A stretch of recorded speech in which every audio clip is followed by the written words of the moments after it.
Hello, my friend. I am so glad you are here with me today. Take a deep breath and let your mind travel with me. Across time and across a vast, beautiful land, we are going on a journey. Imagine you are standing on a high mountain peak in northern China. The wind is cold, but the sun is bright. Below you, like a giant dragon, a line of stone and earth stretches out. It follows the curves of the mountains. Up and down it goes, disappearing into the clouds. This is the Great Wall of China. In its home language, it is called the Wanli Chongcheng. This means the long wall of 10,000 miles. But it is much more than just a wall. It is a story of a nation. It is a story of millions of lives. Do you see it now? The way the grey stones look against the green trees. It feels like the wall has always been here. Like it grew out of the earth itself. People often ask, why is it here, or who built this amazing thing? Together, in this story, we will find those answers. We will listen to the whispers of the ancient earth. We will talk about the kings who dreamed of power. We will talk about the workers who gave everything they had to build it. This journey is not just about history books and dates. It is about the human spirit. It is about the things we build to protect the people we love. It is about how one idea can change the world forever. So, are you ready to walk with me? Let us step back into the past. Let us find out how this great dragon was born and why it still speaks to us today. Long ago, China was not one single country. It was a collection of many small kingdoms. This was a time of constant fighting and great sadness. History calls this the Warring States period. Imagine living in a small village during this time. You are a farmer. You love your family and your land. But you are always afraid. You look at the horizon and wonder if soldiers are coming. In those days, there was no peace. Every king wanted more power. Every kingdom wanted to take land from its neighbor. To stay safe, these kings began to build walls. They were not the stone walls we see today. They were simple walls made of packed earth and wood. These early walls were like lines in the sand. They said, "This is my land. Do not cross." They protected the farmers and the cities from nearby enemies. But there was another danger, too. To the north, there were groups of people who lived on the open grass. They were excellent horse riders. They did not live in cities. Instead, they moved from place to place. Sometimes, they would ride south to take food and riches from the Chinese villages. The kings realized that a small wall was not enough. The danger was too big. They needed something stronger. They needed a way to keep their people safe from the northern tribes. This was the beginning of a very big idea. It was the idea that a wall could be a shield. But the land was still divided. The walls were broken and separate. Each king only cared about his own small space. Can you imagine the chaos? Many walls, many kings, and many wars. China was like a broken mirror. It was beautiful, but it was in many pieces. The people were tired of the fighting. They wanted someone to bring them together. They wanted a leader who could see the whole picture. And soon, that leader would arrive. He would change the face of the earth forever. Around the year 221 before the Common Era, a powerful man changed everything. His name was Qin Shi Huang. He was the first emperor of a unified China. He was a man of great vision, but also a man of great steel.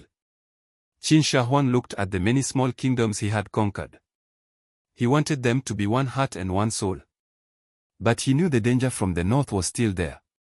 He had a bold and terrifying plan. We will connect the walls, he said. He did not want many small walls anymore. He wanted one great wall. He wanted a line that would never break. He wanted to protect his new empire from the outside world. Think about the scale of this dream. It was thousands of miles long. It crossed deserts, rivers, and the highest mountains. There were no machines back then. There were no trucks or cranes. There was only the power of human hands. The emperor sent hundreds of thousands of people to work. There were soldiers, farmers, and even prisoners. They worked in the freezing cold of winter. They worked in the burning heat of summer. It was a task that seemed impossible. They used whatever they could find nearby. In the mountains, they used heavy stones. In the flatlands, they used rammed earth. This is soil that is packed so tightly it becomes as hard as rock. But this great vision had a dark side. The work was very, very hard. Many people did not have enough food. Many grew sick from the heavy labor. History tells us that many men never returned to their families. People began to call the wall the longest cemetery on earth. It was a place of great achievement, but also of great sorrow. The emperor got his wall, and China became one. But the cost was written in the sweat and lives of his people. Do you think a leader should ask for so much? It is a difficult question. The wall kept the enemies out, but it also kept the pain in. Qin Shi Huang's vision created a masterpiece, but it was a masterpiece built on the backs of the humble. When we look at the Great Wall, we see stones. We see towers. But we must also try to see the faces of the people. Behind every brick, there is a human story. There is a heart that beat with hope and fear. For the workers, the wall was not a symbol of glory. It was a place of long days and lonely nights. They missed their wives. They missed their children. They wrote poems and songs about the dust and the wind. One of the most famous stories is the legend of Mang Jangu. It is a story that every child in China knows. It helps us understand the emotional weight of the wall. Mang Jangu's husband was taken away to work on the wall just days after their wedding. Winter came and she was worried. She made warm clothes for him and walked thousands of miles to find him. When she finally arrived at the Great Wall, she received terrible news. Her husband had died from the hard work. He was buried somewhere under the wall itself. Mang Jangu was heartbroken. She sat by the wall and cried for many days.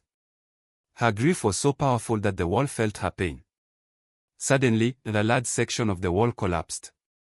It opened up to show her husband's remains so she could give him a proper burial. This story might be a legend, but the feeling is very real. It represents the millions of families who were broken by the construction. It reminds us that history is not just about emperors. It is about the love of ordinary people. When you walk on the wall today, listen closely. Can you hear the echoes of the past? Can you feel the strength of those who stood there before us? The Great Wall is a monument to human power, yes. But it is also a monument to human endurance. It shows us how much a person can suffer for a cause. It shows us the deep love that connects us, even when walls try to keep us apart. As the centuries passed, the Great Wall changed. It was not built all at once. Different dynasties, or families of rulers, added to it. They fixed the old parts and built new sections. The Han dynasty was one of these groups. They lived about 2000 years ago. They realized the wall could do more than just stop armies. It could also help with trade. During this time, the Silk Road became very important. This was a famous path for traders. They carried silk, tea, and spices from China to the West. In return, they brought back horses, gold, and new ideas. The Great Wall protected these traders. It was like a safe road in a dangerous land. Along the wall, the government built watchtowers. Soldiers lived in these towers. They watched for any sign of trouble.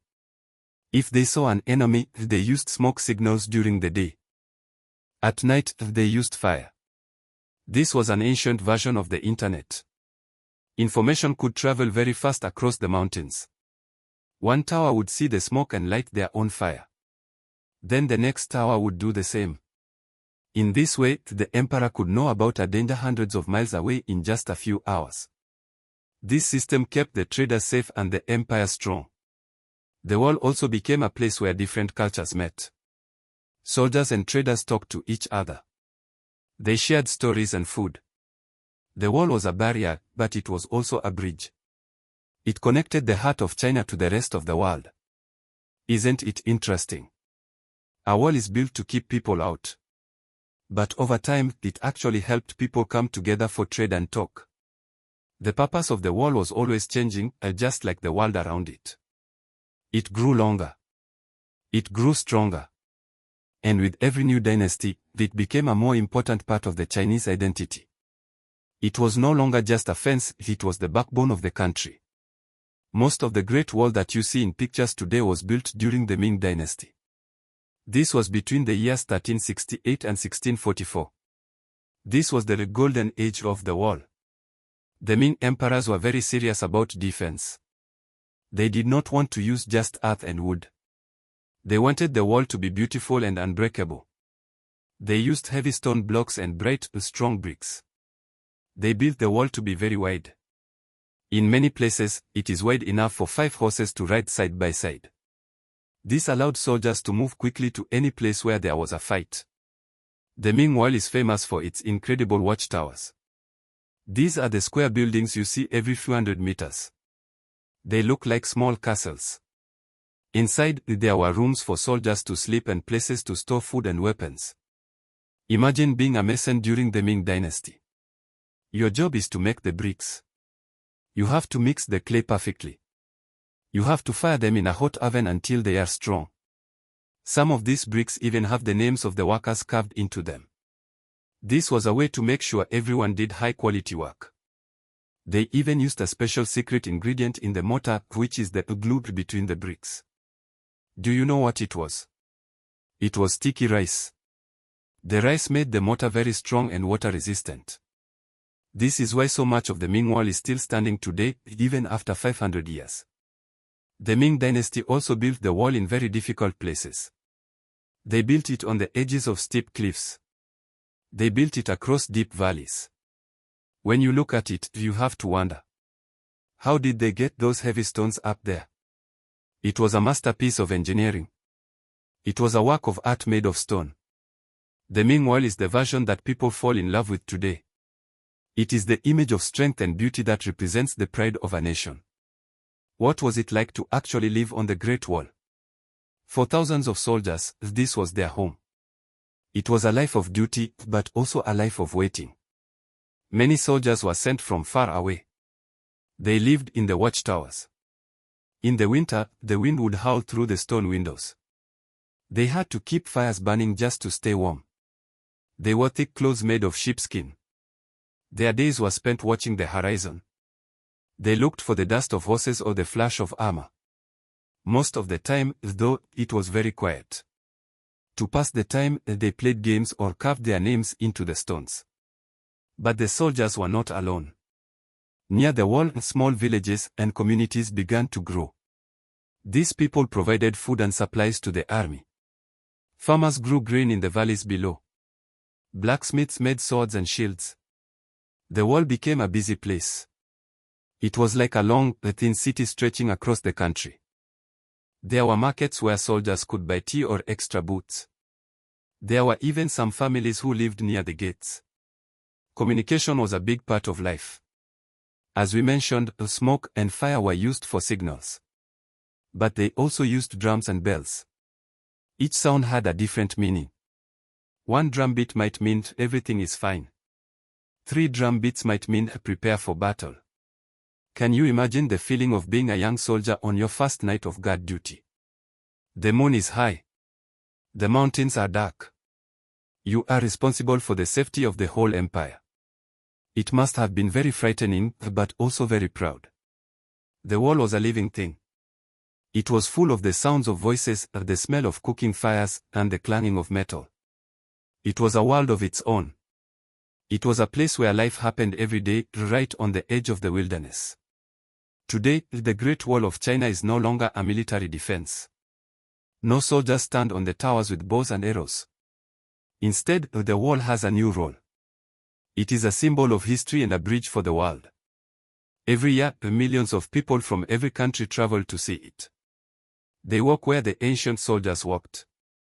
They touch the stones that were placed there hundreds of years ago. It is one of the new 7 wonders of the world. For the Chinese people, the wall is a source of great pride. It represents their long history and their ability to overcome any challenge. It is a reminder that when people work together, they can do something eternal. However, the wall is also fragile. Time, weather, and too many visitors can hurt the stones. Some parts of the wall are disappearing.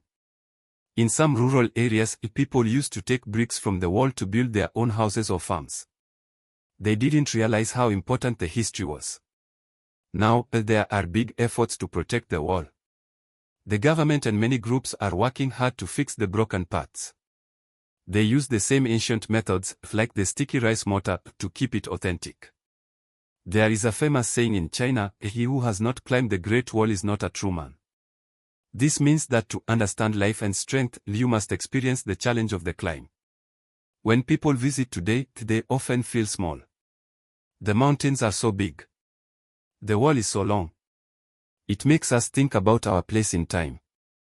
We are only here for a short while, but the things we build can last for thousands of years. The wall has become a place of peace. People go there to take photos, to hike, and to think. It is a place where the whole world comes to say, wow. It is no longer a wall that divides us, it is a place that brings us together to wonder at what humans can achieve. And so, we come to the end of our journey. We have seen the wall as a dream, a shield, a tragedy, and a masterpiece. We have heard the stories of emperors and the tears of wives. What is the final message of the Great Wall? Perhaps it is this: humans have a deep need to protect what they value. We build walls to keep out the wind, the cold, and our enemies.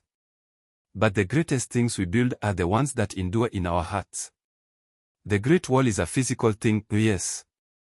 It is made of stone and brick. But it is also an eternal echo. It is the sound of millions of people saying, we were here. We worked. We struggled. We survived. When you think of the wall now, I hope you don't just see a fence. I hope you see the courage of the human spirit.